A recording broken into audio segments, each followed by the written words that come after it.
During World War II, the Pacific was a battleground of supply lines and convoys. The Japanese Navy relied on escorts and coastal defenses to protect its transports. But everything changed when the Americans introduced a new weapon, the B-25 Mitchell strafer, fitted with 8.50 caliber guns in its nose. Flying low and fast, these bombers turned into ship killers. They silenced anti-aircraft crews in seconds, then dropped bombs at mast height to split ships apart. Convoys that once seemed untouchable were annihilated in minutes. This video tells the real story of the first time Japan faced the B-25's 8-gun nose, and how it changed naval warfare forever. The berth of the strafer expanded. The Pacific sky was still dark when the ground crews rolled the B-25 Mitchells onto the strip. A wet dawn haze hung over the island, the air thick with salt and oil. The Americans called the airfield a forward operating base, but in reality it was little more than pierced steel matting laid over coral and mud. Coconut palms ringed the perimeter, and the sea lapped only a few hundred yards away. From that edge of the Pacific, new weapons were about to change the course of the shipping war. The B-25 was not new. It had already made its name in the Doolittle raid, in the Mediterranean, and as a workhorse across the Pacific. But the aircraft lined up this morning were different. Instead of a glazed bombardier's nose, these Mitchells carried solid noses stuffed with 8 Browning .50 caliber machine guns, all fixed to fire forward. 2 more pairs of .50's had been mounted in cheek blisters beside the cockpit. With additional waist and tail guns, each B-25 was a flying fortress of .50 caliber firepower, able to rake a ship's decks for hundreds of feet in a single pass. Captain Robert Willis, a 27-year-old pilot from Ohio, walked along the leading edge of his aircraft, tail number 53, nicknamed Hammerhead. He had flown conventional Mitchells in the Solomon Islands, but this was his first mission with the new strafer configuration. The moment he saw the 8 barrels jutting from the nose, he knew the aircraft was something different. "That's not a bomber," he told his navigator, First Lieutenant Elaine Carter. "That's a buzz saw with wings." Elaine smiled thinly. She had memorized the charts, the straits, the convoy tracks. "If the intelligence boys are right, we'll be flying straight into a supply column before noon. The Japanese don't know what's coming." At the maintenance truck, Sergeant Red Jenkins was finishing a final check. He had spent all night feeding belts of linked .50 cal rounds into ammunition boxes, greasing feed trays, and double-checking electrical firing solenoids.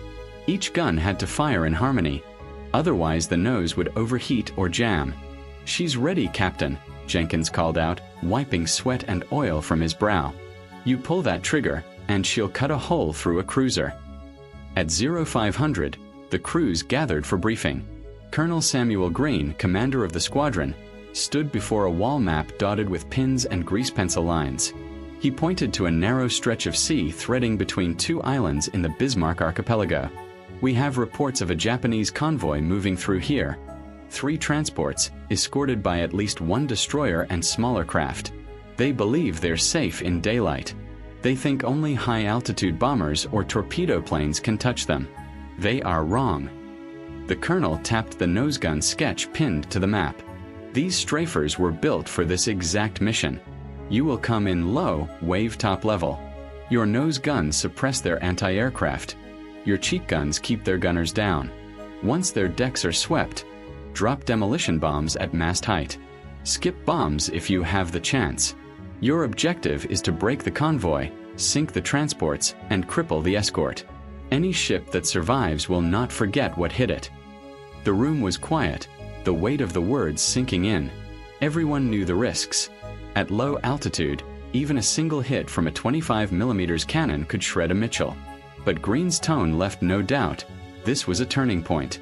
"Gentlemen, today you introduce a weapon the Japanese have never faced. Make them remember this day." Outside, the sun broke the horizon, a red disk rising over the palms. Engines coughed to life, their propellers churning dust and salt spray. The B-25's lined up in staggered formation, their noses glinting with steel. Inside the cockpits, pilots ran through final checks. Mixture rich, props set, flaps down. Ammunition counters ticked green across the panels. Willis tightened his harness and looked once more at the 8 barrels before him. He thought of the convoys that had slipped away in months past, of friends lost to Japanese fire, of the frustration of bombing from altitude with little effect. Today would be different. Today, the Mitchell was a predator. "Tower, red flight ready for takeoff," he radioed. Clearance crackled back. One by one, the strafers rolled down the strip, their engines howling, heavy with bombs and ammunition. The ground trembled as they lifted into the gray morning sky, turning north toward the sea lanes. Below them stretched the Pacific, endless and calm, a deceptive mirror hiding the lifelines of an empire. Ahead waited the Japanese convoy, confident in its escorts, unaware that American engineers had turned a medium bomber into a ship killer. The Mitchells flew on, their noses bristling like fangs. The day of reckoning was on its way. Into the trap. The Mitchells droned low over the sea, their shadows skimming the waves. The sun had risen higher now, burning off the morning haze, and in the distance, the jagged outlines of islands broke the horizon. Between those islands moved the Japanese convoy, 3 transports heavy with cargo, guarded by a destroyer and 2 smaller escorts. From altitude, they were almost invisible. From wavetop height, they loomed like prey caught unaware. Inside Hammerhead, Captain Willis scanned ahead, sweat beading under his helmet despite the slipstream. "There they are," he said flatly. Lieutenant Carter confirmed with her chart. "Bearing 055, 4 miles out. Convoy speed is slow. They don't know we're here." Willis eased the throttles forward. "All right, red flight. Nose guns hot. We'll take the lead transport first, then rake the escorts. Stay low, stay fast." The B-25’s dropped to less than 100 feet, their props whipping spray from the water. From the convoy's decks came shouts, lookouts pointing, alarms clanging.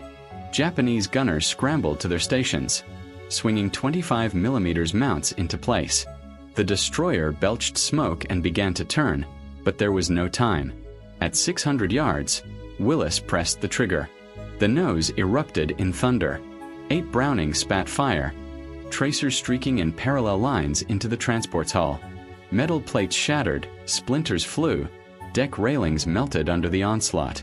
Gun crews on the transport never had a chance. Caught in the open, cut down in seconds.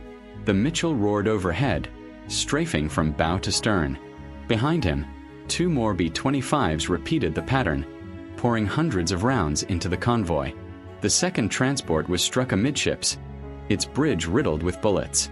Flames erupted as fuel drums ignited, smoke curling into the sky. The destroyer opened fire, its main guns booming, tracers clawing at the air. 1 shell burst close to Willis's left wing, rocking the Mitchell hard. "Hold her steady," Carter shouted, gripping the console. The cheek guns answered, spraying the destroyer's forward deck, forcing gunners to duck. As the nose guns suppressed the AA fire, Willis armed his bomb racks. Bombs away! At mast height, a pair of 500-pounders dropped clean. They skipped across the water like stones, striking the first transport squarely near the waterline. The blast tore the keel apart. The ship shuddered, snapped, and began sinking almost instantly, her bow rising as men leapt into the sea. The rest of Red Flight closed in. 1 Mitchell strafed the destroyer's bridge, killing its command crew. Another scored a bomb hit on the 3rd transport, tearing open her engine room. Within minutes, the convoy was in chaos. Ships aflame, escorts crippled, survivors floundering in oil-slicked water. Willis pulled up, banking hard to avoid the rising smoke. Convoy smashed. Escorts crippled. "No losses," he radioed. Behind him, the sea was littered with wreckage. The 8-gun nose had done its work. In Tokyo, no one yet knew what had happened. On the Pacific waves, Japan had just learned a deadly truth. The B-25 was no longer just a bomber. It was a ship killer. Shock in the Imperial Navy. The wreckage of the convoy still smoldered on the surface of the strait when the first distress messages reached Japanese shore stations. Static-filled Morse transmissions sputtered through the night. Transports destroyed. Enemy bombers low. Guns forward firing. Can't stop them. Then silence. At dawn, fishing boats and patrol craft combed the waters, pulling oil-soaked survivors from the sea. Many were dazed, some half-burned, their uniforms torn. They spoke in fragments. The planes came low, guns blazing from the nose. The decks were shredded in seconds. For the first time, Imperial sailors had witnessed the new American tactic, the low-level strafing Mitchells. In Kure, the headquarters of the combined fleet, Admiral Takeda Masao sat rigid in his chair as the reports piled onto his desk. 2 transports sunk, another crippled and grounded, an escort destroyer badly damaged. Not by carrier aircraft, not by torpedo bombers, but by what witnesses described as twin-engine bombers with many guns in the nose. Rear Admiral Kuroda, head of Fleet Defense Planning, read aloud the summary from a surviving escort officer. Their fire tore through our armor as if it were paper. The forward guns destroyed our crews before we could return effective fire. Bombs were dropped at mast height, striking true. Convoy annihilated. The room fell silent. For years, Japanese doctrine had treated medium bombers as nuisances. Dangerous at altitude, but avoidable or countered by maneuver. But this report described something else. A bomber turned into a heavy assault gunship. At an emergency meeting, Kuroda slammed his fist on the table. We must reconfigure our anti-aircraft defenses immediately. Our 25mm guns are useless if their crews are cut down before they can fire. Convoys must disperse. Escorts must double their vigilance. We cannot allow more of this. But the staff knew the truth. Japan's resources were stretched thin. There were not enough escorts, not enough guns, not enough fuel even to keep every convoy well protected.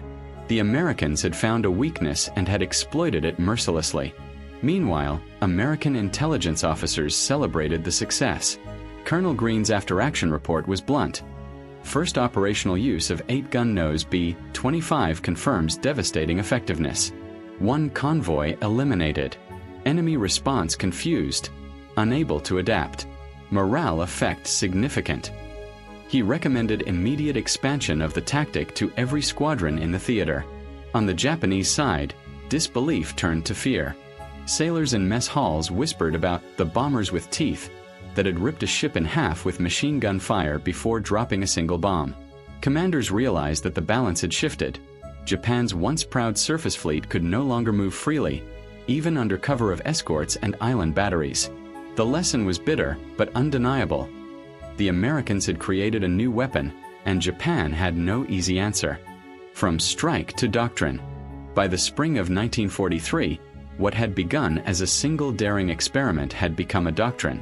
The B-25 Mitchell, once a medium bomber designed for level runs at altitude, had been reborn as a dedicated strafer. Entire squadrons were re-equipped with solid noses bristling with 8 forward-firing Brownings, reinforced by cheek guns and side packs. Crews trained relentlessly in new tactics. Low-level ingress, deck-sweeping fire, and skip bombing runs that put explosives against a ship's waterline. In the Solomon Islands, the effect was immediate. Japanese supply convoys, once able to slip through under cover of darkness and light escort, suddenly found themselves shredded by unseen predators at dawn. Pilots like Captain Willis refined the attack plan. The first Mitchells in line would open with their 8-gun salvos, tearing through AA crews and silencing the decks. The second wave would drop bombs at mast height. The third would finish stragglers with more strafing passes. Against this coordinated fury, escorts were powerless. Japanese survivors spread grim tales. At Rabaul, naval officers interviewed men from shattered convoys who spoke of American bombers that screamed like demons, their noses glowing with fire. Some swore whole crews had been killed before their ships could fire a shot. Others described transports breaking apart, their hulls ripped open by both bullets and bombs in the space of minutes. The Imperial Navy tried to adapt. Convoys were rerouted farther from American bases, but that burned precious fuel.